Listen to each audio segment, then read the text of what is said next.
E aí, rapaziada, boa noite, tudo certo? Como é que vão as suas pessoas? Vão bem? Pessoal, hoje eu trouxe aqui alguns exercícios para vocês que eu acho pertinente da parte de calorimetria. Vou tentar ler com bastante calma, a resposta está logo embaixo. Já peço desculpa porque eu sou meio estabanado, então pode acontecer eu dar a resposta antes de terminar o problema. Mas é isso aí, vamos tentar resolver da maneira mais rápida, mais simples e mais funcional possível, certo? Vamos lá então. Os aquecedores solares usados em residência têm o objetivo de elevar a temperatura da água até 70 graus Celsius. No entanto, a temperatura ideal da água para um banho é de 30 graus Celsius. Por isso, deve-se misturar a água aquecida com a água a temperatura ambiente de um outro reservatório, que se encontra a 25 graus Celsius. Então, ele pergunta ali, ó, qual a razão entre a massa de água quente e a massa de água fria na mistura para um banho à temperatura ideal? Então, esse problema é bem recorrente, ele aparece bastante assim, pessoal. Eles falam em misturar as coisas e qual é a temperatura que fica. Ah, eu preciso de um suco gelado. Eu pego quanto de água a temperatura ambiente, quanto de água a 2 graus, por exemplo. E é sempre a mesma coisa, receita de bolo, tá? Não tem mistério. Vamos na resolução aqui, ó. Resposta letra B. Então tá aqui a resposta do nosso problema, tá? 0,125. A razão significa divisão, tá? A razão significa divisão. Vamos lá. Galera, fonte quente, quantidade de calor da fonte quente mais quantidade de calor da fonte fria, o que sair de um para o outro, a soma das trocas de calor tem que ser igual a zero. Então você vai pegar, vai abrir dois quimacetes. Ó. Você vai abrir um quimacete para parte fria e vai abrir um quimacete para parte quente. Então tem uma troca. Se eu tenho 10 joules e eu perdi 5, então se eu fico com 5, meu parceiro ganhou 5. Ou seja, eu perdi 5, o cara ganhou 5.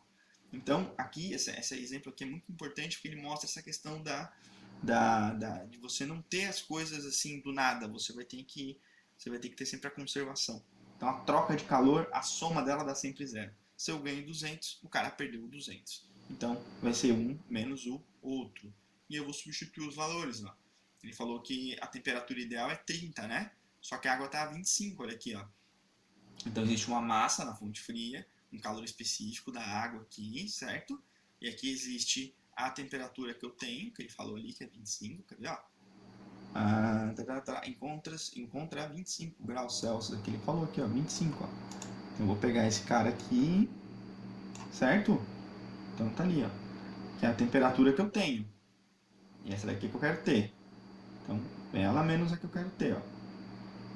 Quer dizer, a final menos inicial, né? E aqui você vai ter o quê? Ó? Aqui é o final da parada. Ele estava a 70. É 30. Ó. Então é 30 menos 70. Certo?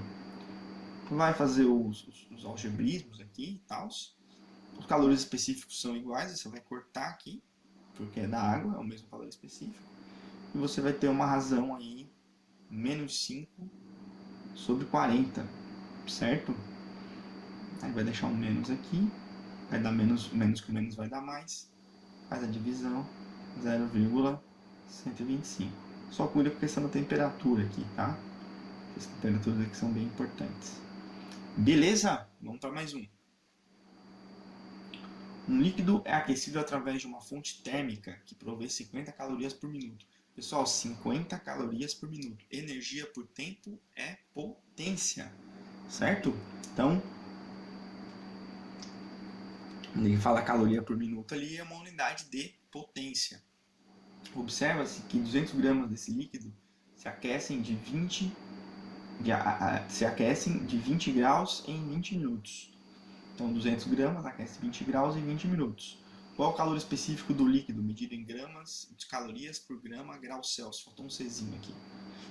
Então ele te deu uma potência, ele te deu uma fonte calorífica. Ó. Essa fonte te dá 50 calorias por minuto. Eu tenho 200 gramas, quer dizer, ele vai subir 20 graus Celsius em 20 minutos. Como é que a gente resolve essa bagaça aqui? Vamos lá. Resposta B. Está falando que é 0,25. Vamos ver. Potência, energia por intervalo de tempo. Que energia que é essa? Calor. Que forma de calor? Calor sensível, que macete. Ao invés de ΔT, ele botou um Δθ, mas é que macete, ó.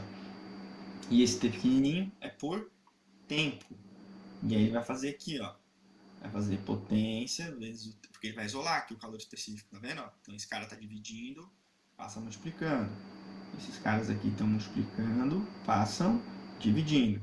E vai multiplicar a potência vezes o tempo. 50 vezes 20 minutos. E aqui ele vai colocar massa 200, variação de temperatura 20 graus Celsius.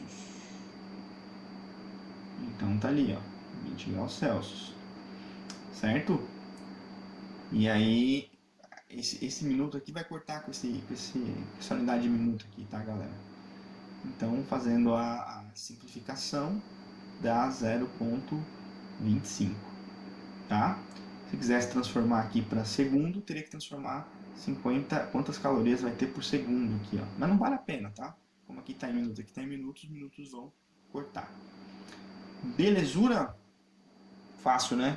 Putz, muito fácil aqui. Vamos para a próxima. Para as substâncias, ar, água e álcool, que recebem calor em processos que a pressão é mantida constante, então temos aqui. Aqui vai ser uma razão de energia por massa, certo? E aqui é uma razão de variação de temperatura. E você tem três curvas aqui, Z, Y e X. Ele te dá o calor específico, ó, do ar, do álcool e da água. 1, 2,5, 4,2. Ah, professor, mas está em kJ, mas ele também está em kJ. Então tá tudo certo. Quilojoule, quilojoule. Ah, professor, está em quilograma também, quilograma. Tudo certo. Quilograma, quilograma. Ah, professor, tá, também tá, ó, graus Celsius. Tudo em casa, não precisa fazer nada. Vai mexer se tivesse diferente aqui no gráfico. Com base nesses dados, é correto afirmar que as linhas do gráfico, identificadas pelas letras X, Y e Z, representam respectivamente. Ai, ai, ai. E agora, José, o que fazer? Galerinha, olha só. Q sobre M em relação a ΔT. Resposta A. Ar, álcool e água. Se eu pegar um macete e isolar, eu não botei esse negócio aqui? Vou, né? Então, olha só. Essa expressão mostra que o gráfico apresentado, o calor específico sensível, é o coeficiente angular. Ou seja, o calor específico aqui, ele é o coeficiente angular. Isso daqui é uma equação de primeiro grau, percebe? Então, a substância de menor calor específico corresponde à reta de menor declividade. Porque, de fato, né? Se esse cara aqui for grandão, esse cara aqui vai ficar pequeno, né? Esse produto aqui, né? Então, quer dizer, esse cara tem papel de coeficiente angular, então, no caso, né? Então, se eu observar aqui, ó, o que vai acontecer? Eu tenho o x que é o menorzinho, o y é o mediano e o z que inclina mais rápido. Então, quanto maior o calor específico, maior a inclinação.